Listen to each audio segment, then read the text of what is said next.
Dad's silent revenge. After tomorrow, Nathan won't need your advice anymore. Those were Carmen's exact words to me the night before my son's wedding. I'm Gerald Phillips, 58 years old, and I stayed home the next day. But by noon, that wedding had completely fallen apart, and the reason why left everyone stunned. The night before Nathan's wedding, I thought I was about to watch my boy start the best chapter of his life. After all, I'd raised him alone for 15 years since his mother passed from cancer when he was just 14. I'd worked double shifts as a police detective, then later as a private security consultant, making sure Nathan never felt like he was missing out on anything. Sarah's death hit us both hard, but we pulled through together. To me, his wedding wasn't just about him marrying the woman he claimed to love. It was proof that I'd done something right as a single father, that all those sacrifices had been worth it. At least that's what I told myself that Thursday evening. I stopped by the rehearsal dinner venue around 7:30 p.m. to drop off something I'd been working on for weeks. A photo album of Nathan's life, from Little League games where I coached his team after getting off late shifts, to his high school graduation where he made valedictorian despite everything we'd been through, to the day he started working at the law firm as a paralegal while studying for his bar exam at night. Every page represented another milestone we'd reached together. I wanted Carmen to see the kind of man she was marrying, the values we'd built together over the years through all the tough times. Carmen met me at the entrance of the Waterford Country Club, one of those fancy places in North Dallas that her parents had somehow managed to afford. She looked perfect as always, designer dress that probably cost more than I made in a week, professional makeup, the kind of woman who seemed like she belonged in magazines rather than in our working class world. But that night, her smile felt colder than usual, more calculated. "Gerald," she said, not even glancing at the photo album in my hands. I was hoping we could have a quick chat before things get too hectic in there. She led me to a quiet corner near the bar, away from the other guests who were already enjoying cocktails and appetizers. The place was all crystal chandeliers and marble floors. Gold trimmed everything, the kind of venue that probably cost more than I made in 3 months. Through the windows, I could see Nathan laughing with his groomsmen on the patio, completely oblivious to what was about to happen. He looked so happy, so confident. I should have known right then that something was off. "Carmen, I brought this for you and Nathan," I said, holding out the album. "Thought you might like to look through it together tonight, maybe tomorrow morning before the ceremony.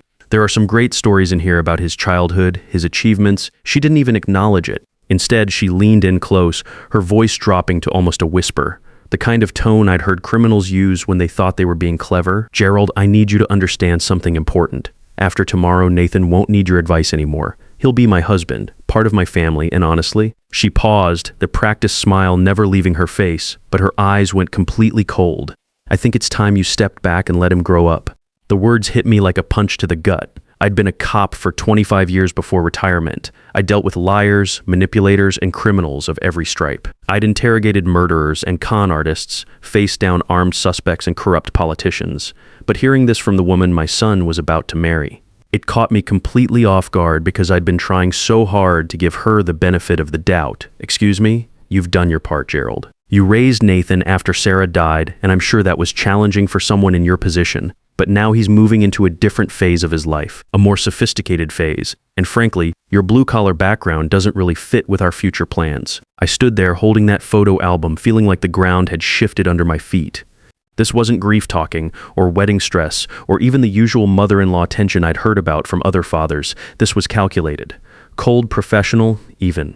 Like she'd been planning this conversation for weeks. "Nathan loves you, of course," she continued, adjusting her designer bracelet, with the casual indifference of someone discussing the weather. "But love can make people hold on to things they've outgrown. I'm just trying to help him see that clearly. He's going to be a lawyer soon, Gerald. He'll need to associate with a certain class of people, attend certain events, make certain impressions, and having a retired cop for a father." She shrugged delicately. "Well, it's not exactly the image we're going for. I should have said something. Should have told her exactly what I thought about her sophisticated attitude and her casual dismissal of everything I'd sacrificed for Nathan.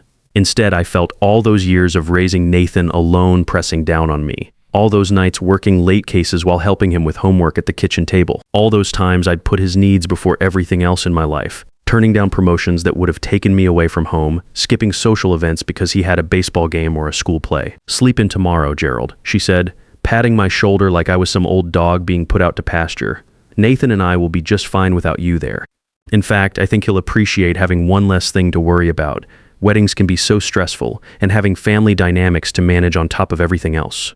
Well, it's just unnecessary drama. She walked away then, back toward the party, where I could hear Nathan's voice carrying over the crowd, probably telling some story that was making everyone laugh. He had Sarah's gift for that, making people feel comfortable, bringing joy into a room. And this woman was about to take that away from him, reshape him into something that fit her idea of success. I don't remember walking to my truck. What I do remember is sitting in that country club parking lot for nearly an hour, staring at the photo album in my lap. My hands were shaking, not from age, but from pure anger mixed with something else. Fear, maybe. Fear that I was about to lose my son to someone who didn't really love him, who saw him as a project to be improved rather than a person to be cherished. That's when the cop in me finally kicked in. Something about this whole situation stank like a 3-day-old crime scene. Carmen's expensive tastes on a real estate agent's salary that couldn't possibly support them. Her family's sudden intense interest in Nathan once he started making real progress in law school and talking about his future earning potential. The way she'd been pushing him to take out bigger student loans for a more prestigious degree program, even though he was already doing well at the local university. The designer clothes, the fancy car, the constant talk about investments and opportunities that never seemed to materialize into actual income. I'd spent 25 years reading people, and Carmen Torres had been setting off my alarm bells from day one. The problem was I hadn't wanted to see it because Nathan was happy, or at least he seemed happy. Looking back now, I realized that what I'd mistaken for happiness might have been something else entirely.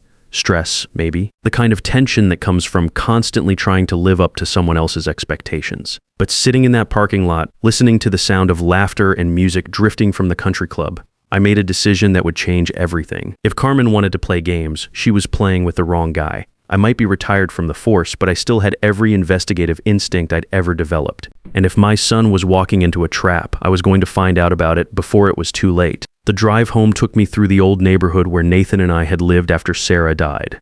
Small houses with well-kept yards, the kind of place where neighbors knew each other's names and kids could ride their bikes safely down the street. Carmen had made it clear more than once that she considered it quaint in a way that wasn't really a compliment. She'd been pushing Nathan to move somewhere more upscale, somewhere that better reflected his professional status. Every time she said it, I wondered what was wrong with the values that had gotten him where he was in the first place. When I got home, I did something I hadn't done in years. I pulled out my old case files, the ones I'd kept from my most memorable investigations.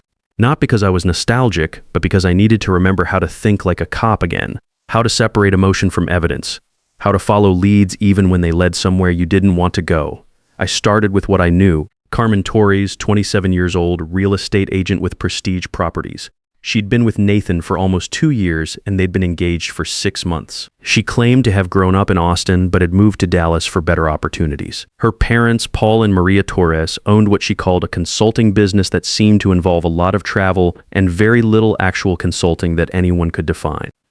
The first red flag was her car, a BMW that was maybe 2 years old, with payments that should have been around $600 a month. On a real estate agent's commission in a market that had been slow for the past year, that car payment alone should have been a struggle. Then there were the clothes, the jewelry, the frequent expensive dinners at places Nathan and I could never have afforded on our combined income. When I'd asked Nathan about it once, he'd gotten defensive. Carmen's good at what she does, Dad. She works with high-end clients. But I'd checked the real estate records. In the past 18 months, Carmen Torres had closed exactly 3 sales. 3. That's maybe $15,000 in commission if she was lucky. And that's before taxes and agency fees. So where was the money coming from? I made myself a pot of coffee and settled in for a long night, because if there's one thing 25 years of police work teaches you, it's that when the surface doesn't match the reality, there's usually something rotten underneath. And I had a feeling that Carmen's surface was about as genuine as a $3 bill. The next morning came too fast. I'd been up until 3 a.m. making phone calls to old contacts, pulling in favors I'd been saving for years. By the time the sun came up, I had a list of phone numbers, email addresses, and the name of a private investigator who owed me a favor from a case we'd worked together back in 2018. I woke up at 6 a.m. to 3 text messages from Nathan. The first one said, "Dad, can't wait to see you today." The second was a photo of his tuxedo hanging in his hotel room with the caption, "Thanks for everything you've done for me." The third, sent just 20 minutes earlier, said, "Love you, Dad. See you at the church." Each message felt like a knife twist. Here was my son, grateful and loving and completely oblivious to what was happening around him, while his bride-to-be had basically told me to disappear from his life. I stared at those messages for a long time, trying to decide what kind of father I wanted to be. The kind who stayed quiet to keep the peace, or the kind who fought for his kid even when that kid didn't know he needed fighting for, At 7 a.m., I called Carl Anderson. Carl had been my partner for 8 years before I moved to detective work, and after retirement, he'd started his own private investigation business. We'd stayed in touch, helped each other out when we could, and more importantly, we trusted each other completely. Carl, it's Gerald. I need a favor, and I need it fast. Morning to you too, Gerald. What's going on? My son's getting married in 6 hours. I think his fiancée and her family are running some kind of long con, and I need to know what I'm dealing with before he signs any papers. There was a pause on the other end of the line. In our business, you learn to recognize the difference between paranoid worry and legitimate concern. Carl knew I wasn't the type to panic over nothing. What do you need? Full background on the Torres family, Paul, Maria, and Carmen Torres. I'm sending you their information now. Carmen claims to be in real estate, but the numbers don't add up. I need to know where their money comes from, and I need to know if they've done this before. Done what before? Targeted young men with potential. Nathan's about to be a lawyer, Carl, and something tells me that's not a coincidence. How fast do you need this? Wedding starts at 11. I need whatever you can find by 9:30 at the latest. Carl was quiet for a moment, and I could almost hear him thinking through the logistics. That's tight, Gerald, but doable. I've got automated background search tools now that can pull together financial records, criminal history, marriage records, the works. Give me 2 hours. Carl, if I'm wrong about this, I'm going to feel like an idiot for the rest of my life. But if I'm right, then you're saving your kid from making the biggest mistake of his life. I'll call you back by 9:30. While I waited, I did what any father would do in that situation. I worried. I paced around my kitchen, drinking coffee that tasted like battery acid and trying not to think about all the ways this could go wrong. Nathan was a good kid, but he'd always been trusting, maybe too trusting. He believed the best in people, which made him an easy target for someone like Carmen, if my suspicions were correct. At 8:45, my phone rang. It was Nathan. Dad, I was just calling to make sure you were up. You're never late for anything, but I wanted to check. I'm up, son. Getting ready now. Good.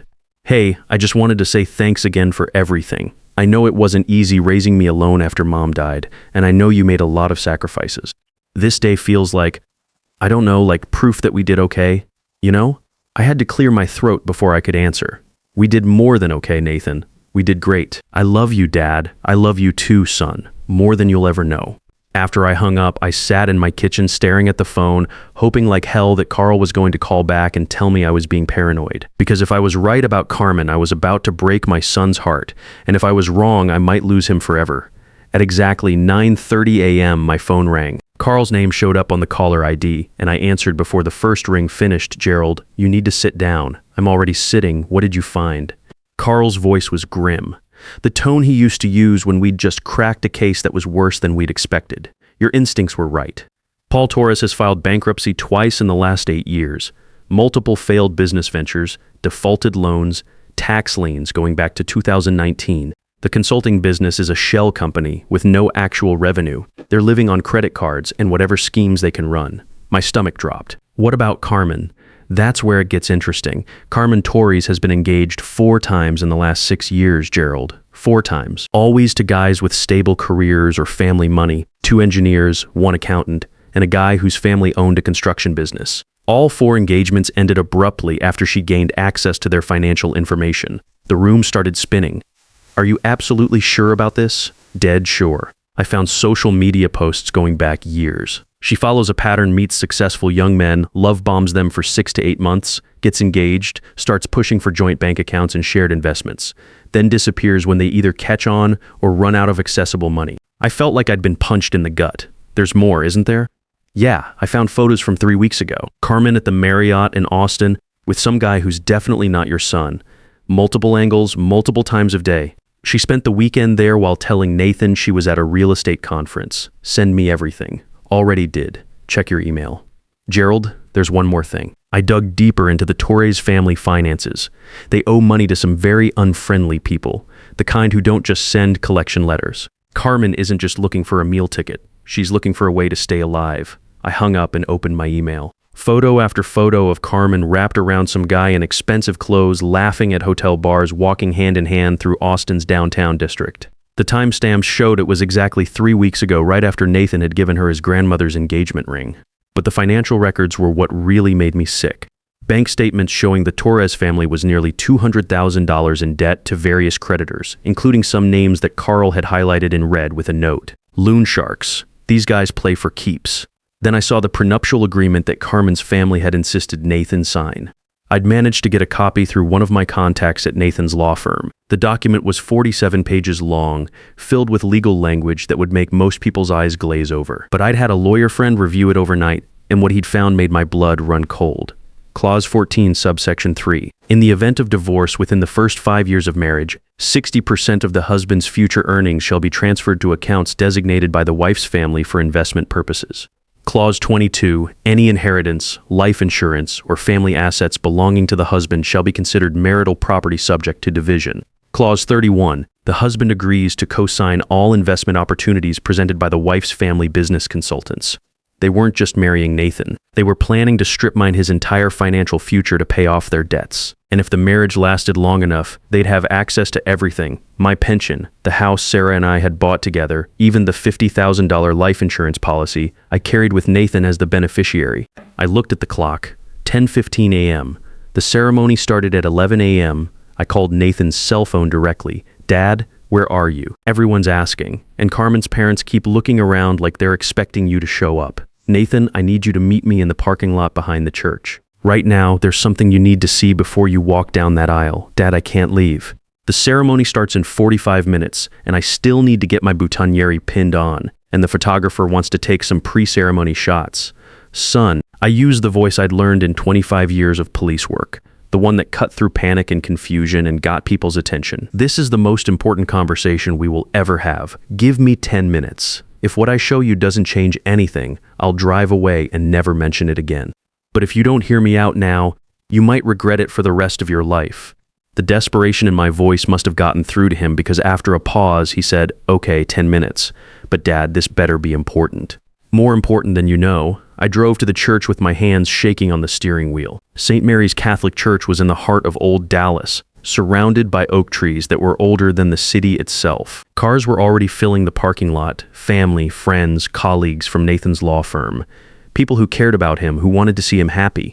People who had no idea they were about to witness either a wedding or a disaster. I parked behind the church near the old cemetery, away from the main entrance where guests were still arriving. Nathan appeared 5 minutes later, still in his tuxedo, but looking more confused than angry. He was tall like his mother had been, with her same quick smile and trusting eyes. Looking at him, I could see exactly why Carmen had targeted him. He radiated the kind of decency and stability that predators could smell from miles away.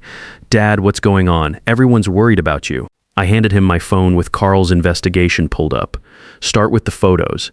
Nathan's face went white as he scrolled through them. Carmen wrapped around another man at the Marriott, kissing him in the hotel lobby, walking hand in hand through downtown Austin. The timestamps clearly showed it was 3 weeks ago, right around the time she'd been telling Nathan she needed space to focus on wedding planning. Dad, what is this? That's not all, son. I showed him the financial records, the bankruptcy filings, the pattern of broken engagements. She's done this before, multiple times. You're not her first target, and if this goes through, you won't be her last. Nathan sank down onto a bench that sat under one of the old oak trees, his head in his hands. I don't understand. She said she loved me. I know, Nathan. But look at this. I pulled out the prenuptial agreement and pointed to the clauses my lawyer friend had highlighted. This isn't a marriage contract. It's a financial takeover. If you sign this and marry her, they'll have legal access to everything you earn for the next 5 years. Your salary, any bonuses, even my assets if something happens to me. He read through the document slowly, and I watched his face change as the reality sank in. The naive trust was being replaced by something harder, more mature. For the first time in 2 years, he looked like the man I'd raised instead of the boy Carmen had been manipulating. How long have you known about this? I had suspicions for months, but I got the proof this morning. I've been up all night making calls, pulling in favors, trying to get to the truth before it was too late. Nathan looked toward the church where 150 guests were waiting for him to show up and marry a woman who was planning to financially destroy him. What do I do, Dad? You do what your mother would have wanted. You choose truth over convenience. You choose honor over embarrassment. Nathan stood up, straightening his shoulders. He took the phone from my hands and scrolled through the photos again, his jaw getting tighter with each image. She was with him while I was working double shifts to pay for this wedding. I'm sorry, son. I'm so sorry you have to go through this. He looked at me with something I hadn't seen in his eyes for a long time. Respect. Trust. The kind of bond we'd had before Carmen had started working to drive a wedge between us. Dad, will you come with me? Where? Inside. I need to end this, and I don't want to do it alone. I put my arm around his shoulders. Son, I've been waiting 2 years for you to ask. We walked into St. Mary's together, father and son, both of us knowing that the next 10 minutes would change everything. The church was packed with 150 guests, all dressed in their Sunday best, checking their watches and whispering about why the ceremony was running late. Carmen stood at the altar in a dress that probably cost more than Nathan's monthly salary, her smile starting to crack around the edges as she saw us approaching from the back of the church. Nathan walked halfway down the aisle, then stopped. The church went dead silent, the kind of quiet that happens when people sense something dramatic is about to unfold. Ladies and gentlemen, Nathan said, his voice carrying clearly through the sanctuary, there's not going to be a wedding today. Gasps echoed through the church. Carmen's face went from confusion to fury in about 2 seconds, but she was too far away to stop what was happening. I've discovered that the woman I was about to marry has been lying to me about everything that matters, Nathan continued, and I mean everything. He pulled out his phone and held it up so the front rows could see the screen. 3 weeks ago, while I was working double shifts to pay for this wedding, Carmen was in Austin with another man. Multiple photos, multiple days, the church erupted. Carmen's mother started screaming about lies and misunderstandings. Her father jumped up from the front pew, pointing fingers and making threats about lawsuits and defamation. But Nathan just stood there, calm and steady, while chaos broke out around him. Carmen tried to rush toward him, her expensive heels clicking on the marble floor, but Nathan held up his hand. Don't, he said quietly.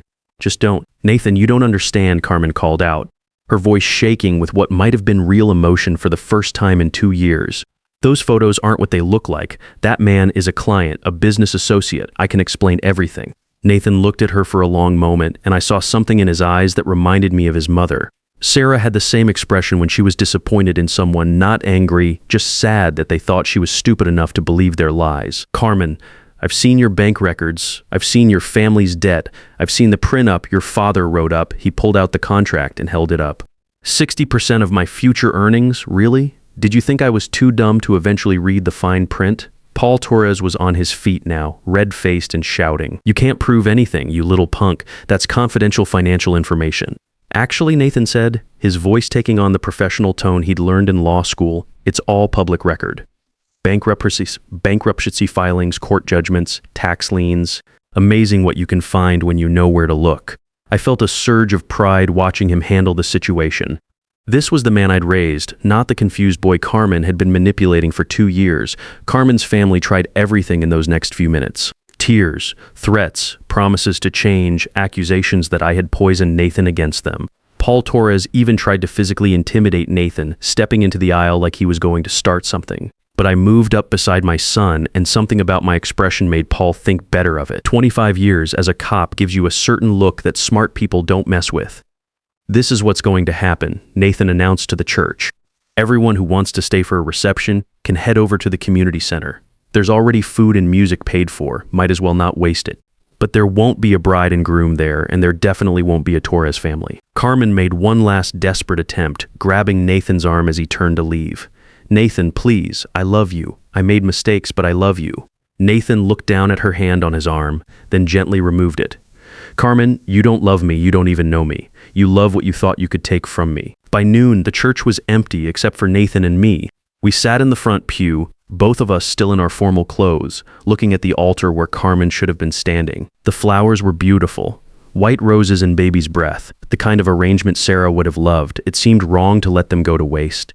Dad? Yeah, son? Thank you for having my back when I was too stupid to see what was happening. I put my arm around his shoulders, something I hadn't done since he was a teenager. That's what fathers do, Nathan. We protect our kids even when they don't want to be protected. I really thought I was going to marry her, but you didn't, and that's what matters.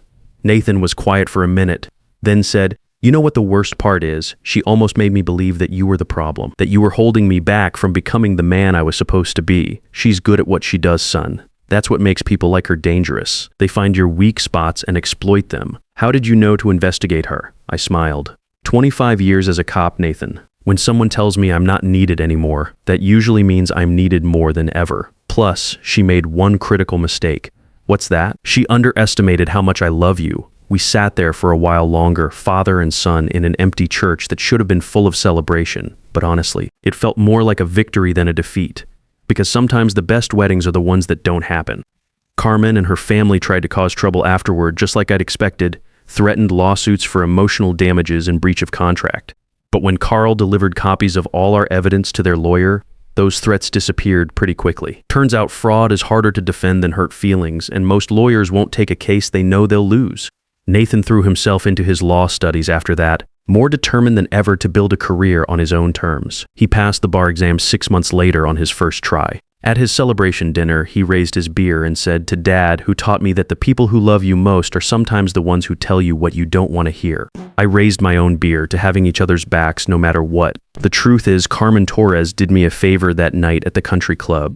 She showed me that Nathan wasn't just my son, he was my partner, my family. And nobody, no matter how pretty or sophisticated they think they are, gets to break up our team. Some people might say I overreacted, that I should have let Nathan make his own mistakes. But when you've spent your whole life protecting people, you don't stop when it comes to your own kid. You use every skill you have, every contact you've made, every instinct you've developed to keep them safe. And sometimes, if you're very lucky, you save the person you love most from making the biggest mistake of their life. Carmen Torres wanted to cut me out of Nathan's future. Instead, she guaranteed I'd be part of it forever. Because now Nathan knows what real loyalty looks like and what fake love costs. That's the difference between family and everyone else. Family doesn't walk away when things get complicated. Family shows up with evidence, backup, and a plan.